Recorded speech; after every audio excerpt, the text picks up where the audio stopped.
అందరూ తల్ల వంచండి, చిన్న ప్రార్థన చేసుకొని ఈ 2023వ సంవత్సరం చివరి పునరుద్ధాన ఆరాధనలో దేవుని మాటలు మనం జ్ఞాపకం చేసుకుందాం. పరిశుద్ధుడా, ప్రేమ నమ్మకం కలిగిన మా యేసయ్యా, నీ పరిశుద్ధమైన బంగారు పాదాలకు వందనాలు, స్తోత్రాలు. ఈ చల్లని ఉదయకాలం మీరు నీ సన్నిధిలోనికి మమ్మల్ని నడిపించినందులకై మీకు స్తోత్రం. ఈ ఉదయకాల సమయం కొన్ని మాటలు మేము ధ్యానించడానికి మీరు మాకు ఇచ్చిన సమయాన్ని బట్టి వందనాలు.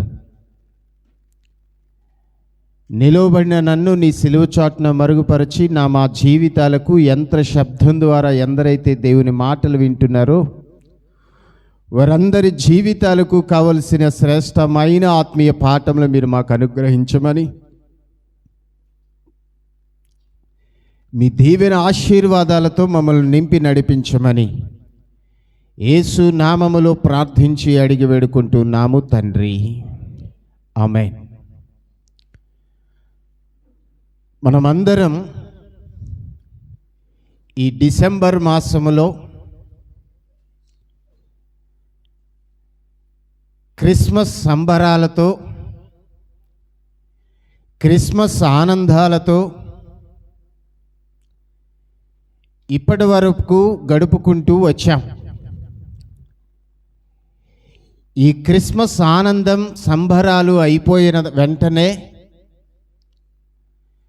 నూతన సంవత్సర వేడుకలకు సిద్ధమవుతూ ఉన్నాం.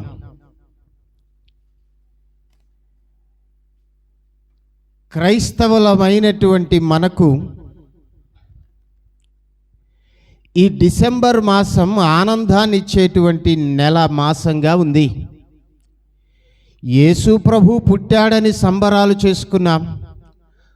ఆ సంబరాలు అయిపోయినాయి అనుకున్న వెంటనే దేవుడు మరలా నూతన సంవత్సర వేడుకలు మనకు ప్రభు ఇస్తూ వస్తున్నాడు. ఈ నూతన సంవత్సరంలోనికి అడుగు పెట్టేటువంటి ప్రతివారు వారి యొక్క ఆలోచనలు, వారి యొక్క విధానాలు మార్పు చెంది నూతన సంవత్సరంలోనికి అడుగు పెట్టాలి. జీవితాలు మార్చుకునేటువంటి తీర్మానాలతో, మన బ్రతుకులు మార్చేటువంటి తీర్మానాలతో మనలను పరలోకములోనికి చేర్చేటువంటి తీర్మానాలతో మనము నూతన సంవత్సరంలోనికి అడుగు పెట్టాలి. ఈ రోజున చాలామంది క్రైస్తవులు నూతన సంవత్సరం జనవరి 1 డిసెంబర్ 31 జనవరి 1వ తారీఖు వస్తుందంటే ఈరోజు క్రైస్తవుల్లో ప్రిపరేషన్ ఎక్కువైంది. ఏంటి ఆ ప్రిపరేషన్? డిసెంబర్ 31వ తారీఖు రాత్రి ప్రార్థనలో ఉండి, దేవుని సన్నిధిలో ఉండి నూతన సంవత్సరంలోనికి ప్రవేశించాలి. మంచిదే. అయితే ఆ ప్రార్థనకి మనం వెళ్ళేటప్పుడు కొత్త బట్టలు కట్టుకొని వెళ్ళాలి, మంచి బట్టలు కట్టుకొని వెళ్ళాలి. 31వ తారీఖు రాత్రి నుండి కొత్త బట్టలు వేసుకోవడం ప్రారంభించాలి. ఇకపోతే జనవరి 1వ తారీఖు సంవత్సరంలో మొదటి రోజు, ఆ రోజు కొత్త బట్టలు వేసుకుంటే, ఆ రోజు మంచి బట్టలు వేసుకుంటే దేవుడు సంవత్సరం అంతా మంచిగా మనల్ని మంచి బట్టలు వేసుకునే పరిస్థితి వస్తుంది. మొదటి రోజే మంచి బట్టలు లేకపోతే ఎలా? మొదటి రోజే మంచి బట్టలు వేసుకోకపోతే ఎలా? ఈ ఆలోచనతో క్రైస్తవులందరూ కూడా కొత్త బట్టలు కుట్టించుకునేటువంటి పనిలో, ఆ ప్రిపరేషన్లో ఉండిపోతూ ఉన్నారు. మంచిదే, కొత్త బట్టలు కుట్టించుకోవడం మంచిదే. మంచిగా రెడీ అయ్యి సంఘానికి, ఆరాధనకు, దేవుని సన్నిధికి వెళ్ళడం మంచిదే. కానీ ఈరోజు దేవుడు సూటిగా కొత్త బట్టలు క్రొత్త సంవత్సరం మొదటి రోజున క్రొత్త సంవత్సరంలోనికి అడుగు పెట్టేటప్పుడు కొత్త బట్టలు ధరించి ఎలాగూ నూతన సంవత్సరంలో మొదటి రోజు గడపాలని ఆలోచన చేస్తున్నావో, నీతో దేవుడు సూటిగా మాట్లాడుతున్నాడు. క్రొత్త బట్టలతో వేసుకొని నూతన సంవత్సరంలోనికి అడుగు పెట్టాలని ఆలోచన చేసినటువంటి నీవు క్రొత్త ఆలోచనలతో నూతన సంవత్సరంలోనికి అడుగు పెట్టాలని ఆలోచన చేస్తున్నావా సహోదరి సహోదరుడా? నీ మనసులో క్రొత్త బట్టలు వరకే ఆగిపోయినాయా? పాత సంవత్సరంలో, గడిచిన సంవత్సరంలో నీ జీవితంలో ఎన్నో ఇబ్బందులు వచ్చాయి, ఎన్నో సమస్యలు వచ్చాయి, ఎన్నో ఒడిదుడుకులు వచ్చాయి, ఎన్నో దేవుని సన్నిధికి రానటువంటి రోజులు గడిపావు. దేవుని సన్నిధి ఉన్నా, ఆరాధన జరుగుతున్నా, విజ్ఞాపన జరుగుతున్నా, దేవుని సన్నిధిలో కూడిక, మందిరములో కూడికలు జరుగుతూ ఉన్నా, ఈ దేవుని సన్నిధిని విడిచిపెట్టి, దేవుని ఆరాధన విడిచిపెట్టి, విజ్ఞాపన కూడికను విడిచిపెట్టి ఎన్నో రోజులు ఇంట్లో టీవీ దగ్గర కూర్చున్న రోజులు లేవా? ఆరాధన విడిచిపెట్టి నీ సొంత పనుల మీద వెళ్ళిపోయినటువంటి రోజులు లేవా? దేవుని మందిర పనులను విడిచిపెట్టి నీ పనిలో నీవు నిమగ్నమైన రోజులు లేవా?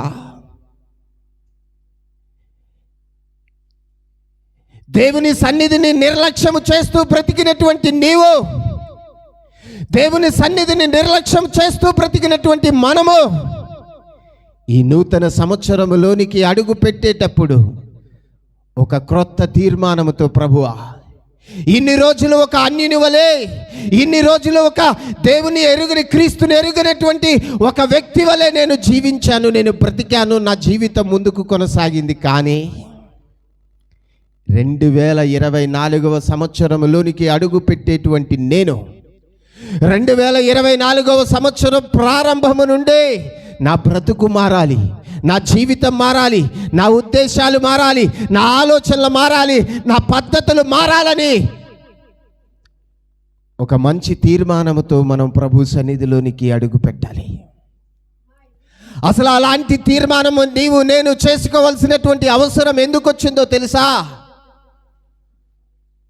2000 సంవత్సరాల క్రితం 2000 సంవత్సరాల క్రితం ఈ లోకములోనికి లోక రక్షకుడైనటువంటి యేసుక్రీస్తు ప్రభు వారు వచ్చాడు. ఆయన ఈ లోకానికి వచ్చినప్పుడు, ఆయన ఈ లోకములో అడుగు పెట్టినప్పుడు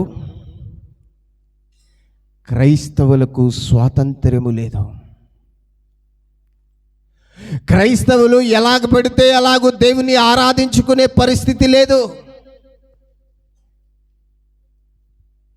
క్రైస్తవులందరూ కూడా ఆరాధన చేయాలి అంటే వారేదో భయపడుతూ దేవుని ఆరాధించేటువంటి పరిస్థితి. అసలు ఎందుకు యేసు ప్రభు వారి ఈ లోకంలోనికి రావాల్సి వచ్చింది? ఆయన ఈ లోకంలోనికి రావడానికి కారణాలు ఏమిటంటే, గత నెల రోజుల నుంచి మనం అందరూ నేర్చుకుంటూ వచ్చాం. ఏ సంఘములో చూసినా, ఏ సేవకుడు చూసినా, ఎక్కడ వాక్యం వినబడ్డా డిసెంబర్ మాసం అంతా కూడా క్రీస్తు ఎందుకు పుట్టాడు, క్రీస్తు ఎందుకు వచ్చాడు, క్రీస్తు క్రిస్మస్ ఎందుకు వచ్చింది మన జీవితంలోనికి అని మనం నేర్చుకున్నాం. వాక్యము సెలవిస్తుంది, ఏ భేదము లేదు, అందరూ పాపము చేసి దేవుడు అనుగ్రహించి మహిమను పొందలేకపోతున్నారు. ఏదో ఒక్కరో ఇద్దరో ముగ్గురో కాదు, అందరూ పాపము చేసి దేవుడు అనుగ్రహించి మహిమను పొందలేకపోతున్నారు. ఈ లోకములో గొప్పవారిని కానీ, రాజకీయవేత్తలను కానీ, దేశాలను పరిపాలించేటువంటి దేశాధిపతులను కానీ అడిగితే ఈ లోకానికి పట్టినటువంటి పరిస్థితి గతి ఏంటి, ఈ లోకాన్ని పట్టి పీడిస్తున్నటువంటి సమస్య ఏమిటి అని అడిగితే భారతదేశంలో ఒక రకమైనటువంటి సమాధానం, అమెరికా దేశంలో మరొక రకమైనటువంటి సమాధానం, రష్యా దేశంలో మరొక సంబంధమైనటువంటి సమాధానం, ఒక్కొక్క దేశంలో ఒక్కొక్క రకమైనటువంటి సమాధానం. ఒక్కో దేశంలో కరోనా వల్ల మేము నష్టపోయాము, అదే ప్రధానమైనటువంటి సమస్య. ఒక్కొక్క దేశంలో ఆర్థికమైనటువంటి సమస్య, ఒక్కొక్క దేశంలో ఒక్కొక్క రకమైనటువంటి సమస్యలు ప్రజలు, దేశాధిపతులు ప్రపంచానికి తెలియచేస్తారు. కానీ ఈ ప్రపంచానికి భిన్నంగా, ఈ ప్రపంచానికి వేరుగా, దేశానికి, ప్రపంచానికి, ఈ ప్రజలకు పట్టినటువంటి ప్రధానమైనటువంటి సమస్య, ఏకైక సమస్యను ఎత్తి చూపేదే మన చేతిలో ఉన్నటువంటి పరిశుద్ధ గ్రంథం. ఆ సమస్యే పాపం అనేటువంటి సమస్య. ఆ సమస్యే పాపం అనేటువంటి సమస్య. దేవుని వాక్యం స్పష్టంగా తెలియచేస్తుంది, ఏ భేదము లేదు, అందరూ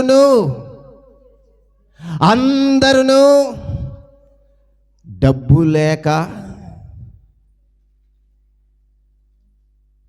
లేక బాధపడుతున్నారని చెప్పిందా? అందరూ ఆర్థిక సమస్యలతో బాధపడుతున్నారని చెప్పిందా? అందరూ అనారోగ్య సమస్యలతో బాధపడుతున్నారని చెప్పిందా? లేదు. స్పష్టంగా దేవుని వాక్యం మనకేమని తెలియచేస్తుంది అంటే, ఏ భేదము లేదు, అందరూ పాపము చేసి దేవుడు అనుగ్రహించు మహిమను పొందలేకపోతున్నారు. మరొక వాక్యం, దేవుని యొక్క వాక్యం మనకు తెలియచేస్తుంది, నాశనమందు పడుటకు ఈ ప్రపంచము జోగుతుంది అని వాక్యం సెలవిస్తుంది. అందుకే 2000 సంవత్సరాల క్రితం సర్వ మానవాళి యొక్క పాపమును పరిహరించడానికై సర్వ పాప పరిహారో రక్త ప్రోక్షణం ఆవశ్యకం, తదరక్తం పరమాత్మైన పుణ్యదాన బలియాగ. సర్వ మానవాళి యొక్క పాపం పరిహరించబడాలి అంటే రక్తము చిందించబడాలి. ఆ రక్తము గొర్రెల రక్తమో, కోడెల రక్తమో, మేకల రక్తమో కాదు, కానీ పరిశుద్ధుని నీతి రక్తం అయి ఉండాలి. ఆ రక్తము కార్చేటువంటి ఆ వ్యక్తి యొక్క రక్తము జన్మ పాపం, కర్మ పాపం, భవిష్యత్ పాపము లేనటువంటిదిగా, పరిశుద్ధునిదిగా ఉండాలి అని మన ప్రభు అయినటువంటి యేసుక్రీస్తు వారు 2000 సంవత్సరాల క్రితం జన్మ పాపము లేకుండా కన్య మరియ గర్భము ద్వారా ఈ భూమి మీదకి వచ్చాడు. ఆయన ఈ లోకానికి రావడానికి కారణం, ప్రధానమైనటువంటి కారణం, మానవులను పాపముల నుండి విడిపించి, మానవుల యొక్క పాపముల నుండి పరిశుద్ధపరచి, దేవుడు చెప్పినటువంటి రీతిగా నేను పరిశుద్ధుడు గనుక మీరును పరిశుద్ధులై ఉండండి అని చెప్పినటువంటి రీతిగా పరిశుద్ధతను ప్రజలకు అనుగ్రహించడానికి ఆయన ఈ లోకానికి వచ్చాడు. సమాజాన్ని రక్షించడానికి ఈ లోకానికి వచ్చాడు. ఈ సమాజానికి ఒక రక్షకుడు కావాలి. ఈ సమాజానికి రక్షించేటువంటి ఒక నాయకుడు కావాలి. ఈ సమాజానికి నడిపించేటువంటి దిశా నిర్దేశం చేసేటువంటి ఒక నాయకుడు కావాలి, ఒక దేవుడు కావాలి. కాబట్టి అలాంటి బాధ్యతలను దేవుడు తన భుజస్కంధముల మీద వేసుకొని ఈరోజు దేవుని సన్నిధికి వచ్చాడు. ఆయన ఈ లోకానికి వచ్చాడు. ఈరోజు మనం క్రిస్మస్ పండుగ జరుపుకున్నాం. ఈరోజు మనం నూతన సంవత్సరంలోనికి మరి కొద్ది గంటలలో అడుగు పెట్టబోతూ ఉన్నాం. యేసు ప్రభు వారు ఈ భూమి మీదికి వచ్చినప్పటి పరిస్థితుల కంటే ఈరోజు మనకున్నటువంటి స్వాతంత్ర్యం చాలా ఉన్నతమైనది, వర్ణించలేనటువంటిది. ఎందుకు నీవు ప్రార్థన చేస్తున్నావని ఎవడని అడుగుతాడు ఈరోజు? ఎందుకు నీవు చర్చికి వెళ్తున్నావని అడుగుతారు ఎవరైనా ఈరోజు? ఒకవేళ అడిగారా అనుకో, నా ఇష్టం, నేను వెళ్ళా, నీకెందుకు? అడిగే స్వాతంత్రం ఉందా లేదా? అడిగే స్వాతంత్రం ఉందా లేదా? ఒక రోజున 2000 సంవత్సరాల క్రితం క్రీస్తు పుట్టినటువంటి జాతిలోనే, క్రీస్తు పుట్టినటువంటి ఆ దేశములోనే, క్రీస్తు పుట్టినటువంటి ఆ ప్రాంతములోనే దేవుడు నేను క్రైస్తవునని చెప్పుకునేటువంటి ధైర్యము లేనటువంటి పరిస్థితుల్లో బ్రతికారు క్రైస్తవులు. ఆ పరిస్థితుల్లో కూడా నమ్మకంగా, యథార్థముగా క్రీస్తు కొరకు తన ప్రాణాల సహితం అర్పించేటువంటి స్థితిలో బ్రతికారు. ఇంత స్వాతంత్ర్యం ఉన్నా, ఇంత స్వేచ్ఛ ఉన్నా, దేవుడు ఇంత స్వాతంత్ర్యాన్ని, స్వేచ్ఛను మనకిచ్చినా దేవుని సన్నిధిని విడిచిపెట్టి బ్రతికేటువంటి పరిస్థితుల్లో మనం ఉన్నాం. ఒకప్పుడు మన జీవితాల్లో క్రీస్తు లేడు.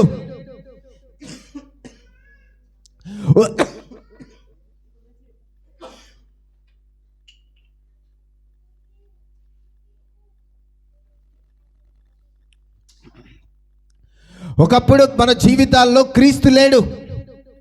ఒకప్పుడు మన జీవితాలు క్రీస్తుకు దూరంగా, దేవునికి దూరంగా, ఇష్టము లేనటువంటి బ్రతుకులు మనం బ్రతికాం. ఇష్టము లేనటువంటి, దేవునికి ఇష్టము లేనటువంటి జీవితాలు మనం జీవించాం. ఒకప్పుడు మనమందరము కూడా అన్యులుగా జీవించాం. మన తాతలు, మన ముత్తాతల కాలంలో క్రైస్తవ్యం అంటే ఏంటో మనకు తెలుసా? మన తాతలకు క్రైస్తవ్యం ఏంటో తెలుసా? మనకంటే ఒక 20-30 సంవత్సరాల వెనకున్నటువంటి వారికి యేసు ప్రభు అంటే ఏంటో తెలుసా? యేసు ప్రభు అనేటువంటి ఒక ఆయన ఉన్నాడు. ఆయన లోక రక్షకుడు. ఈ లోకాన్ని రక్షించడానికి, సర్వమానవాళి యొక్క పాపము పరిహరించడానికి ఆయన కన్య మరియ గర్భము ద్వారా 2000 సంవత్సరాల క్రితం ఈ భూమి మీదకి అడుగు పెట్టాడన్న సంగతి మనకు తెలుసా? మనమందరము కూడా అన్య దేవతలను ఆరాధిస్తూ, విగ్రహాలను పూజిస్తూ, విగ్రహాలే దేవుడని బ్రతికినటువంటి దినాలు. అలాంటిది 2000 సంవత్సరాలకు ముందుకు వెళితే, 2000 సంవత్సరాలకు ముందుకు వెళితే మనందరి జీవితాలు, నిజమైనటువంటి దేవుని ఎరిగినటువంటి వారి జీవితాలు ప్రత్యేకంగా ఉన్నాయి. అమ్మ, వాడిని కంట్రోల్ చేయండి అమ్మ. రికార్డ్ అవుతుంది. క్రీస్తుని ఎరిగినటువంటి వారి జీవితాలు, క్రీస్తుని ఎరుగనటువంటి వారి జీవితాలు ప్రత్యేకంగా ఉన్నాయి. మన పితరులు 2000 సంవత్సరాల క్రితం మనము ఎవరి గర్భములో నుండి అయితే బయటికి వచ్చామో వారు అన్యులుగా బ్రతికారు. ఆ దినాలలో నిజమైన దేవుణ్ణి కలిగినటువంటి వారు ఒకే ఒక జాతి ఉంది. ఆ జాతి ఇశ్రాయేలు జాతి. నా జనాంగము, నా స్వజనులు అని దేవుడే చెప్పుకున్నటువంటి ఏకైక జాతి ఇశ్రాయేలు జాతి. ఆ ఇశ్రాయేలు జాతి కాని వారందరినీ కూడా దేవుడు ఆ రోజున అన్యులు అని పిలిచాడు. ఆ అన్యులు అనేటువంటి గుంపులోనే జీవించినటువంటి మనం, ఆ అన్యులు అనేటువంటి గుంపులో నుండి బయటికి వచ్చినటువంటి మనం ఎందుకు అన్యులయ్యారు? ఎందుకు ఈ దేవుని ప్రజలయ్యారు? దానికి కారణం కూడా మానవుడే. మొదటి మానవుడైనటువంటి ఆదాముకు దేవుడు పరిచయం అయ్యాడు. తండ్రిగా, ఒక దేవునిగా, ఒక కుటుంబ పెద్దగా, ఆదరించేవాడిగా, ఆశీర్వదించేవాడిగా, ఆనందమిచ్చేవాడిగా, పాపములు పరిహరించేటువంటి వాడిగా, ఈ లోక రక్షకునిగా, ఈ సృష్టికర్తగా ఒకనాడు ఏదెను తోటలో ఆదాముకు దేవుడు పరిచయం అయ్యాడు. ఆ దేవుడు పరిచయమైనటువంటి దేవుడు హవ్వను తయారు చేసి హవ్వకు కూడా దేవుణ్ణి పరిచయం చేసుకున్నాడు. ఇప్పుడు ఆదాము హవ్వలు, దేవునికి పరిచయం అయినటువంటి ఆదాము హవ్వలు తన గర్భాన పుట్టినటువంటి కయ్యూను, హేబేలుకు దేవుణ్ణి పరిచయము చేయవలసినటువంటి బాధ్యత ఎవరి మీద ఉంది? దేవుని కడుపున పుట్టినటువంటి పిల్లలకు దేవుణ్ణి పరిచయం చేయవలసినటువంటి బాధ్యత ఎవరి మీద ఉంది? తల్లిదండ్రుల మీద ఉన్నది. తల్లిదండ్రుల బయటకు తీసుకెళ్ళమ్మా. రికార్డ్ అవుతుంది.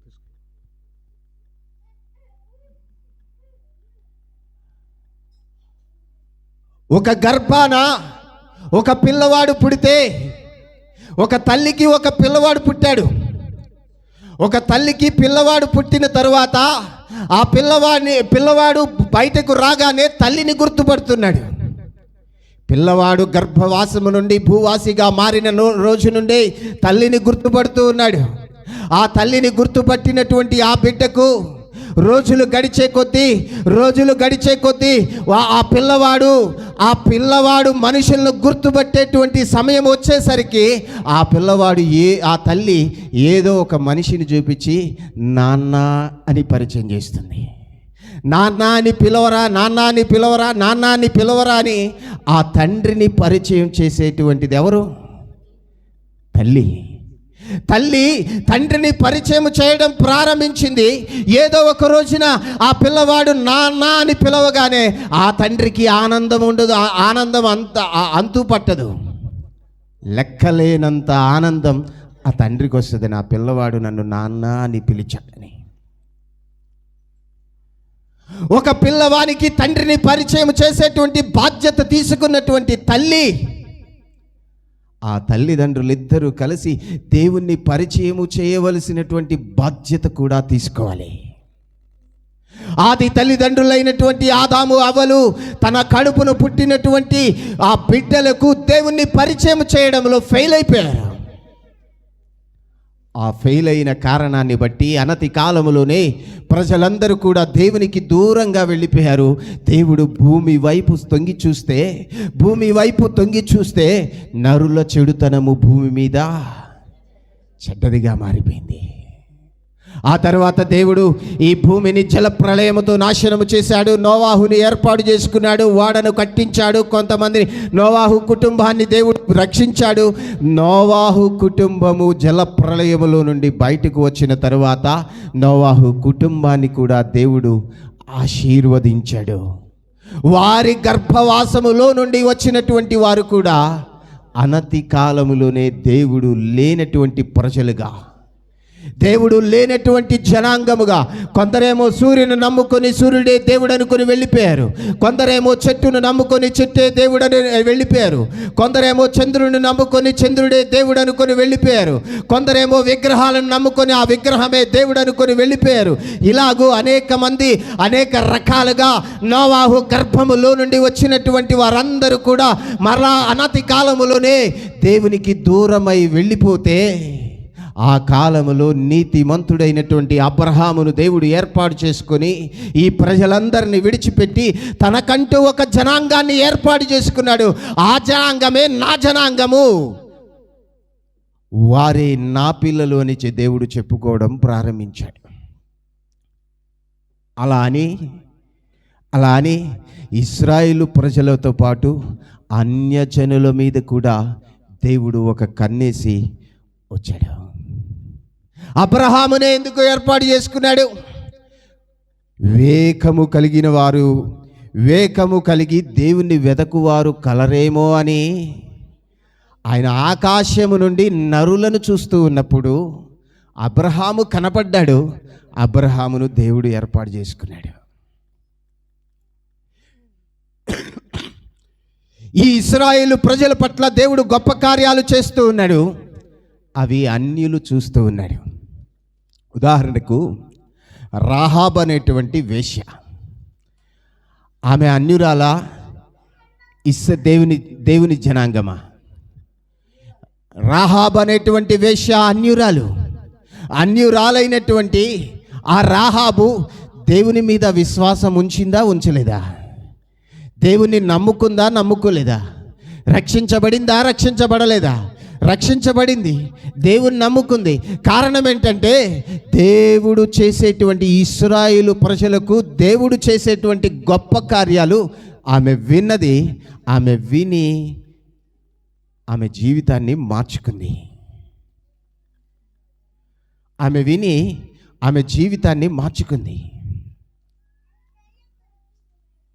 నా ప్రియమైనటువంటి సహోదరి సహోదరుడా, అన్యజనులను కూడా నడిపించడానికి దేవుడు ఒక ప్రణాళికను వేశాడు. ఈ ప్రపంచంలో అన్యులు కానీ ధన్యులు కానీ దేవుని బిడ్డలను కానీ అన్యులను కానీ దేవుడు ఏ రోజు కూడా విడనాడేటువంటి వాడు కాదు. అందుకే దేవుని యొక్క వాక్యం సెలవిస్తుంది. ఎఫెసీయులకు రాసిన పత్రిక 1వ అధ్యాయం 4వ వచనములో, ఎఫెసీయులకు రాసిన పత్రిక 1వ అధ్యాయము 4వ వచనములో దేవుని యొక్క వాక్యం స్పష్టంగా తెలియచేస్తుంది. ఎట్లనగా తన ప్రియుని యందు తాను ఉచితముగా మనకు అనుగ్రహించిన తన కృప మహిమకు కీర్తి కలుగునట్లు తన చిత్త ప్రకారమైన దయా సంకల్పము చొప్పున యేసుక్రీస్తు ద్వారా తనకు కుమారులుగా స్వీకరించుటకై మనలను ముందుగా తన కోసము నిర్ణయించుకొని మనము తన ఎదుట పరిశుద్ధులమును నిర్దోషులమునై ఉండవలెనని జగత్తు పునాది వేయబడక మునిపే ప్రేమ చేత ఆయన క్రీస్తులో మనలను ఏర్పాటు చేసుకున్నాడు. మనలను జగత్తు పునాది వేయబడక మునిపే క్రీస్తులో ప్రేమ చేత మనల్ని ఏర్పాటు చేసుకున్నాడు. అయ్యో, ఇప్పుడు అన్యులుగా జీవించినా, ఒకప్పుడు అన్యులుగా జీవించినా, నీవు జన్మతో అన్యులుగా జీవించినా, నీవు పెరిగి పెద్దవాడయ్యేసరికి నీవు ధన్యమైనటువంటి జీవితంలోనికి నిన్ను తీసుకొని రావాలని అన్యునిగా పుట్టినటువంటి మనలను, అన్యులుగా జీవిస్తూ ఉన్నటువంటి మనలను, దేవుడు లేకుండా జీవిస్తూ ఉన్నటువంటి మనలను దేవునితో కలిసి బ్రతికేటువంటి వారిగా జీవించాలనేటువంటి ఉద్దేశముతో జగత్తు పునాది వేయబడక మునిపే క్రీస్తులో ప్రేమ చేత మనల్ని దేవుడు ఏర్పాటు చేసుకున్నాడు. మనము క్రీస్తు ఏర్పాటులో జగత్తు పునాది వేయబడక మునిపే మనం ఉన్నాం. నీ తల్లి గర్భములో నీవు పిండముగా రూపించబడక మునిపే నీ కొరకైనటువంటి ప్రణాళికను దేవుడు ఏర్పాటు చేసుకున్నాడు. ఆలోచిస్తావా సహోదరి, సహోదరా? ఈ రోజున డిసెంబర్ 31వ తారీఖు, మరికొన్ని గంటల్లో నూతన సంవత్సరంలోనికి అడుగు పెడుతూ ఉన్నాం. నూతన సంవత్సరంలోనికి అడుగు పెట్టేటువంటి మనం నూతన ఆలోచనలతో జగత్తు పునాది వేయబడక మునిపే క్రీస్తు మన కోసము ఆయన నిర్ణయించినటువంటి ఆ నిర్ణయం ప్రకారం అది మన జీవితంలో నెరవేర్చబడినట్లుగా అన్యులుగా జీవిస్తున్నటువంటి మనం అనేకులు గుంపులుగా ధన్యకరమైనటువంటి దేవుని సన్నిధిలోనికి రావడానికి సిద్ధపడతావా సహోదరి, సహోదరుడా? దేవుని యొక్క వాక్యం మనకు సెలవిస్తుంది. యెషయా గ్రంథములో యెషయా ప్రవచిస్తూ ఉన్నాడు. యేసు ప్రభువు వారు ఈ భూమి మీదకి క్రీస్తులో మనము ఏర్పాటు చేసుకున్నాం ప్రేమ చేత. క్రీస్తు మనలను ప్రేమతో ఏర్పాటు చేసుకున్నాడు. ఈ క్రీస్తు మనలను ఏర్పాటు చేసుకొనడానికంటే ముందుగానే ఈ క్రీస్తు ఈ భూమి మీదకి రావడానికంటే ముందుగానే యెషయా ప్రవక్త ప్రవచించాడు. ఏమని 2000 సంవత్సరాల క్రితం, ఇప్పటికీ కొన్ని సంవత్సరాల తర్వాత, కొన్ని వందల సంవత్సరాల తర్వాత భవిష్యత్ కాలములో ఈ భూమి మీదకి క్రీస్తు అనేటువంటి ఒక రక్షకుడు ఈ భూమి మీదకి వస్తాడు. ఈ భూమి మీదకి రక్షకుడు వస్తాడు. ఆ రక్షకుడు ఈ భూమి మీదకి వచ్చిన తర్వాత అనేకమైనటువంటి అన్యజనులు ప్రవాహము వలె దేవుని సన్నిధిలోనికి వస్తారని యెషయా ప్రవక్త ప్రవచించాడు. చూడండి, యెషయా గ్రంథం 2వ అధ్యాయం, యెషయా గ్రంథం 2వ అధ్యాయం, యెషయా గ్రంథం 2వ అధ్యాయము 2వ వచనం.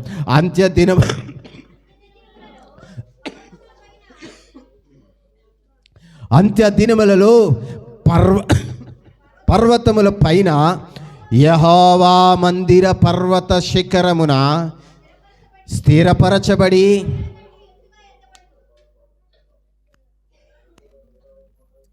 కొండల కంటే ఎత్తుగా ఎత్తబడును. ప్రవాహము వచ్చునట్లు సమస్త అన్యజనులు ఎక్కడికి వస్తారు? మందిరములోనికి వస్తారు. సమస్త అన్యజనులు ప్రవాహము వచ్చినట్లు మందిరములోనికి వస్తారని యెషయా ప్రవచించాడు. యెషయా చెప్పాడు. 4వ వచనం చూడండి. ఆయన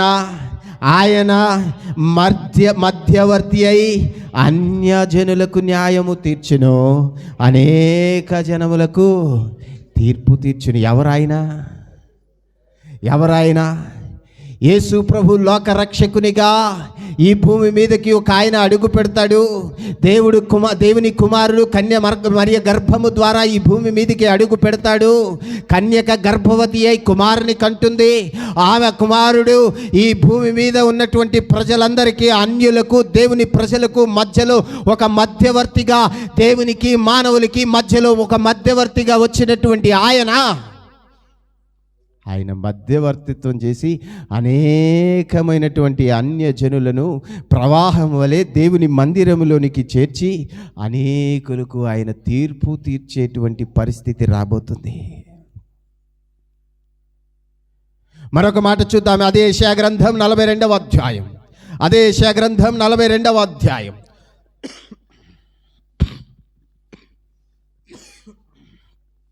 మొదటి వచనం. ఇదిగో నేను ఆదుకొను నా సేవకుడు, నేను ఏర్పరచుకొనినవాడు, నా ప్రాణమునకు ప్రియుడు, అతని యందు నా ఆత్మను ఉంచి ఉన్నాను. అతడు అన్యజనులకు న్యాయము కనపరచును. ఎవరికి? 7వ వచనం చూడండి. గుడ్డివాడు కన్నులు తెరుచుటకును, బంధింపబడి వారిని చెరసాలలో నుండి వెలుపలికి తెచ్చుటకును, చీకటిలో నివసించిన వారిని బందీ గృహములో నుండి వెలుపటకు తెచ్చుటకును యెహోవానగు నేనే నీతి విషయంలో నిన్ను పిలిచి నీ చేయి పట్టుకుని ఉన్నాను. నిన్ను కాపాడి ప్రజల కొరకు నిబంధనగాను అన్యజనులకు వెలుగుగాను నిన్ను నియమించి ఉన్నాను. అన్యజనులకు వెలుగుగా నేను నిన్ను నియమించి ఉన్నాను. ఇది ఎవరిని గురించి ప్రవచిస్తున్నాడు? కన్య మరియ గర్భము ద్వారా ఈ భూమి మీదికి రాబోతున్నటువంటి క్రీస్తును గూర్చినటువంటి ప్రవచనం యెషయా ప్రవచిస్తున్నాడు. అది అలాగే మనసులో అట్టి పెట్టుకొని ఇప్పుడు మత్తయి శుభవార్త 12వ అధ్యాయంలోనికి వద్దాం. మత్తయి శుభవార్త 12వ అధ్యాయం. మత్తయి శుభవార్త 12వ అధ్యాయం 17వ వచనాన్ని చూద్దాం. ఎవరు ప్రవచించారు? మనసులో ఉంది. ఇప్పటి వరకు చదువుకున్నాం. యెషయా గ్రంథములో ప్రవక్త అయినటువంటి యెషయా ప్రవచించాడు. ఒక ఆయన వస్తాడు, ఆయన మధ్యవర్తిగా ఉంటాడు, అన్యజనులకు న్యాయము తీరుస్తాడు, అనేకులకు తీర్పు తీరుస్తాడు. ఆయన వలన అనేకులు అన్యజనులు ప్రవాహము వలె మందిరములోనికి వస్తాడని యెషయా ప్రవచించినటువంటి ఆ ప్రవచనాన్ని మనం నేర్చుకున్నాం కదా. ఆ ప్రవచన నెరవేర్పుకై ప్రవక్త అయిన యెషయా ద్వారా చెప్పినది నెరవేరునట్లు అలాగున జరిగిన. ఇదిగో అదేమనగా, ఇదిగో ఈయన నా సేవకుడు, ఈయన్ను నేను ఏర్పరచుకుంటుని, ఈయన నా ప్రాణమునకు ఇష్టుడైన నా ప్రియుడు. 21వ వచనంలో ఈయన నామమందు అన్యజనులు నిరీక్షించెదరు అనునదియే. అన్యజనులు నిరీక్షించున్నది అనున్నదియే. నా ప్రియ సహోదరి సహోదరుడా, భవిష్యత్తులో వచ్చేటువంటి మధ్యవర్తి యేసుక్రీస్తు ప్రభు అనేటువంటి మధ్యవర్తి అన్యజనులను 2 మందలుగా ఉన్నాయి. దేవుని ప్రజలైనటువంటి మంద, అన్యజనులైనటువంటి మంద. ఈ 2 మందలను ఒక్కటిగా చేయుటకు లోకములోనికి ఒక రక్షకుడు వచ్చాడు. 2000 సంవత్సరాల క్రితం లోక రక్షకుడు ఈ లోకములోనికి వచ్చాడు. ఆ లోక రక్షకుడు ఈ లోకములోనికి వచ్చి మనందరము కూడా దేవుని సన్నిధిలో ప్రవాహము వలె, అన్యజనులైనటువంటి మనం దేవుని సన్నిధిలోనికి ప్రవాహము వలె వచ్చినట్లుగా దేవుడు గొప్ప కార్యం చేశాడు. ఆ గొప్ప కార్యం ఏమిటో తెలుసా? ఆయన 33.5 సంవత్సరాలు ఈ లోకములో జీవించి 3.5 సంవత్సరాలు దేవుని యొక్క సువార్తను ప్రకటించి ఈ లోకములో భవిష్యత్ కాలములో జీవించేటువంటి ప్రతి మానవుడు ఎలా బ్రతకాలో, ఎలా జీవించాలో, ఎలా నేర్చుకోవాలో, వారి యొక్క జీవన విధానం ఎలా ఉండాలి, వారి యొక్క ఆలోచన ఎలా ఉండాలి, వారి యొక్క పద్ధతులు ఎలా ఉండాలి, ఇవన్నీ కూడా ఆయన ఈ ప్రపంచానికి ఒక మాదిరి చూపించి యవన కాలములో, నిండు యవనములో ఆయన కల్వరిగిరిలో కపాలం అనేటువంటి ఆ స్థలములో ఆయన యవన రక్తాన్ని ఈ ప్రజలందరి యొక్క, మానవుల యొక్క పాపముల రక్షణార్థమై, పాపముల పరిహారార్థమై ఆయన కపాలం అనేటువంటి ఆ స్థలములో ఆయన కార్చినటువంటి రక్తము ద్వారా మనమందరము కూడా నీతిమంతులుగా మార్చబడ్డాం. మనమందరము కూడా నీతిమంతులుగా మార్చబడ్డాం. నీతిమంతులుగా, పరిశుద్ధులుగా దేవుడు తీర్చిదిద్దినటువంటి దేవుడు ఆయన అంటున్నాడు, నా పని ఏంటో తెలుసా? నేను దేవుని ప్రజల కోసం మాత్రమే రాలేదు, దేవుని ప్రజల కోసం మాత్రమే ఈ భూమి మీదకి అడుగు పెట్టలేదు. నా దొడ్డివి కానివి కూడా కొన్ని ఉన్నాయి. చూడండి, యోహాను రాసినటువంటి సువార్త 10వ అధ్యాయం 7వ వచనం. కాబట్టి యేసు మరలా వారితో ఇట్లనెను, గొర్రెలు పోవు ద్వారమును నేనే. నాకు ముందు వచ్చిన వారందరూ దొంగలను దోచుకొని వారునై ఉన్నారు, గొర్రెలు వారి స్వరము వినలేదు. నేనే నేనే నేనే ద్వారమును. ఎవరైనా లోపలికి వెళ్ళాలి అంటే నా ద్వారా ఎవడైనా లోపలకు ప్రవేశించిన ఎడల వాడు రక్షించబడిన వాడై లోపలికి పోవచ్చు, బయటకు వచ్చుచు మేత మేయుచుండును. దొంగతనమును, హత్యను, నాశనమును చేయుటకు వచ్చును గాని మరి దేనికి రాడు? గొర్రెలకు జీవము కలుగుటకును, అది సమృద్ధిగా కలుగుటకును నేను వచ్చి తినని నేను మీతో నిశ్చయముగా చెప్పుచున్నాను. దేవుడు ఏం చెప్తున్నాడు? నేను ఎందుకు వచ్చాను? దేవుడు ఈ లోకానికి రావడానికి 2000 సంవత్సరాల క్రితం యేసు ప్రభు గొర్రెల కాపరిగా, యేసు ప్రభు లోకరక్షకుడిగా, ఇదిగో ప్రజలందరికీ కలగబోవు మహా సంతోషకరమైనటువంటి వార్తగా ఆయన ఈ లోకానికి వచ్చిన కారణం ఏంటంటే, ఆయన కంటే ముందు ఈ లోకానికి వచ్చినటువంటి పాలకులని చెప్పుకున్నవారు, ఆయన కంటే ముందు ఈ లోకానికి వచ్చినటువంటి రాజులు, ఆయన కంటే ఈ లోకానికి వచ్చినటువంటి పరిపాలకులు, ఆయన కంటే ముందుగా ఈ లోకానికి వచ్చినటువంటి యోధా మత పెద్దలు, ఆయన కంటే ఈ లోకానికి ముందుగా వచ్చినటువంటి శాస్త్రులు, పరిసయ్యులు, వీరందరూ కూడా దొంగలు, దోచుకోవడానికే వచ్చారు. వారిలో ఎవ్వరిలో కూడా యథార్థత లేదు, వారి ఎవ్వరిలో కూడా మంచితనము లేదు, వారి ఎవ్వరిలో కూడా మీకు మేలు చేసేటువంటి ఉద్దేశము లేనే లేదు. నేనెందుకు వచ్చానో తెలుసా? నాకంటే ముందు వచ్చిన వారందరూ దొంగలు, మిమ్మల్ని దోచుకుంటున్నారు. మీరు వారి వలలో పడిపోయి నాశనములోనికి వెళ్ళిపోతున్నారు. ఆ నాశన కూపములో నుండి నేను బయటికి రావడానికి, రక్షణలోనికి, దేవుని సన్నిధిలోనికి వెళ్ళడానికి నేనే మార్గము గనుక, నేనే సత్యము గనుక, నేనే జీవము గనుక, మార్గమైన నేను, సత్యమైన నేను, జీవమైన నేను మీకు మార్గము చూపించి, సత్య మార్గములో నడిపించి, జీవం అనేటువంటి కిరీటము, జీవ కిరీటం మీకు ఇవ్వడానికే 2000 సంవత్సరాల క్రితం ఈ భూమి మీద అడుగు పెట్టానని దేవుడే స్వయాన ఆయన పరిచర్య చేసేటువంటి రోజుల్లో ఈ ప్రజలకు ఒక వార్తను అందించాడు. ఆ వార్తను అందుకున్నటువంటి నా ప్రియ సహోదరి, సహోదరుడా,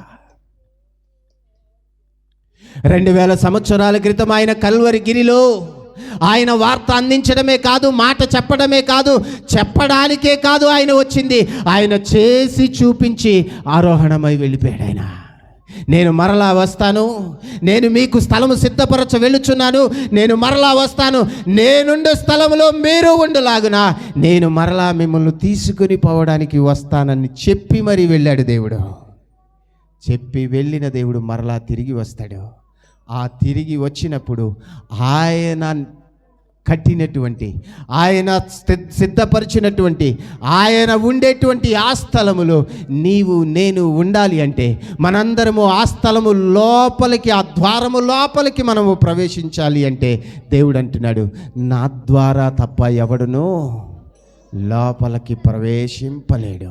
ఒకవేళ ఎవరైనా నా ద్వారా ప్రవేశిస్తే వాడు లోపలికి బయటికి ఆనందంగా, సంతోషంగా, నిత్య ఆనందముతో వాడు జీవిస్తాడు. అలాంటి ఆనందం నీవు పొందుకోవాలని, అలాంటి ఆనందముతో నీవు నూతన సంవత్సరంలోనికి అడుగు పెట్టాలని ఆలోచిస్తున్నావా సహోదరి, సహోదరుడా? అయితే దేవుడు ఈరోజు నీకు ఒక మంచి అవకాశాన్ని ఇస్తూ ఉన్నాడు. ఈరోజు పోతే మరలా నీకు రాకపోవచ్చేమో, ఇదే నీకు చివరి రోజు కావచ్చేమో. సాధారణంగా గవర్నమెంట్ వారి లెక్కల ప్రకారం జనవరి మాసం నుండి డిసెంబర్ మాసం వరకు చూసుకుంటే, డిసెంబర్ మాసంలోనే ఎక్కువ మరణాలు జరుగుతూ ఉంటాయి. జనవరి మాసం నుండి డిసెంబర్ మాసం, ప్రతి మాసంలో కూడా డిసెంబర్ మాసంలోనే గవర్నమెంట్ వారి లెక్కల ప్రకారం డిసెంబర్ మాసంలోనే ఎక్కువ మరణాలు జరుగుతూ ఉంటాయి. ఎందుకని వారికి దేవుడు అంతవరకే సమయం ఇచ్చాడు. మరొక నూతన సంవత్సరం వారికి చూపించాలన్న ఆలోచన వారికి దేవునికి లేదు. డిసెంబర్ 31వ తారీఖు అర్ధరాత్రి నూతన సంవత్సరంలోనికి అడుగు పెట్టక ముందే చనిపోయేట్టు ఈ లోకాన్ని విడిచేటువంటి వారు కోకళ్ళలుగా ఉన్నారు ప్రపంచంలో. ఆ గతి నీకు పట్టక మునిపే, అలాంటి పరిస్థితి నీకు రాక మునిపే దేవుడు నీకు ఒక చక్కని సదవకాశాన్ని ఇస్తున్నాడు. ఈ ఉదయకాల సమయం దేవుడు ఒక మంచి అవకాశాన్ని ఇస్తున్నాడు. 2024వ సంవత్సరం నీ కొరకు ఎదురు చూస్తుంది. ఆ 2024వ సంవత్సరంలో నీ ఒక పరిశుద్ధునిగా, నీ ఒక నీతిమంతునిగా, నీతిమంతురాలివిగా, దేవునికి ఇష్టమైనటువంటి బిడ్డగా, ఒకప్పుడు అన్యులుగా జీవించినటువంటి నీవు ధన్యకరమైనటువంటి జీవితాన్ని పొందుకొని 2024వ సంవత్సరంలోనికి ఆ నూతన సంవత్సరం అనేటువంటి దయా కిరీటాన్ని పొందుకొని ఆనందంగా, ఆశీర్వాదకరంగా దేవుని కొరకు బ్రతకాలని ఆలోచన చేస్తే ఇదే నీకు చివరి అవకాశం. దేవుని రక్షించబడ్డానికి దేవుని సన్నిధిలోనికి వచ్చి అన్యజనులు ప్రవాహములే మందిరములోనికి వచ్చినట్లుగా నీవు దేవుని మందిరములోనికి ఆత్మీయానుసారముగా రావాలి అంటే బాప్తీసం అనేటువంటి అనుభవంలోనికి నీవు రావాలి. నమ్మి బాప్తీసం పొందిన వాడే రక్షించబడును, నమ్మని వానికి శిక్ష విధించబడును. ఆ శిక్షా విధి నీ మీదికి రాకమునిపే, నీ హృదయపు తలుపు తట్టక మునిపే, నీ జీవితాన్ని తట్టక మునిపే, దేవుడు నీ జీవితాన్ని విడనాడక మునిపే, దేవుడు ఈరోజు నీకు ఇచ్చినటువంటి అవకాశాన్ని సద్వినియోగం చేసుకుంటావా సహోదరి, సహోదరుడా? ఆ రక్షణ అనేటువంటి అనుభవంలోనికి, బాప్తిసం అనేటువంటి అనుభవంలోనికి నీవు రావాలని కోరుకుంటున్నాడు ఈరోజు దేవుడు. ఆ అనుభవంలోనికి వచ్చి నీవు రక్షించబడి ఈరోజు దైవజనులు నీ కొరకు బాప్తిసం ఇవ్వడానికి సిద్ధంగా ఉన్నారు. ఆ బాప్తిసం అనేటువంటి అనుభవంలోనికి నీవు రావడానికి ఈ క్షణమే ఒక తీర్మానం తీసుకొని ఈ స్థలము నుండి నీవు వెళ్ళాలని కోరుకుంటున్నాను. అలా నీవు నూతన తీర్మానంతో, నూతన ఆలోచనతో, నూతన పద్ధతులతో నూతన సంవత్సరములోనికి నీవు అడుగు పెడితే నూతన ఆనందముతో దేవుడు నిన్ను నింపడానికి సిద్ధంగా ఉన్నాడు. ఆ నూతన ఆనందం పొందుకోవడానికై మనందరము సిద్ధపడదాం. దేవుడి మాటలు తన వినికిడిలో దీవించి ఆశీర్వదించును గాక. Amen. Praise the lord. Hallelujah. చాలా సంతోషం. చాలా మంచి మాటలు విన్నాం మనం.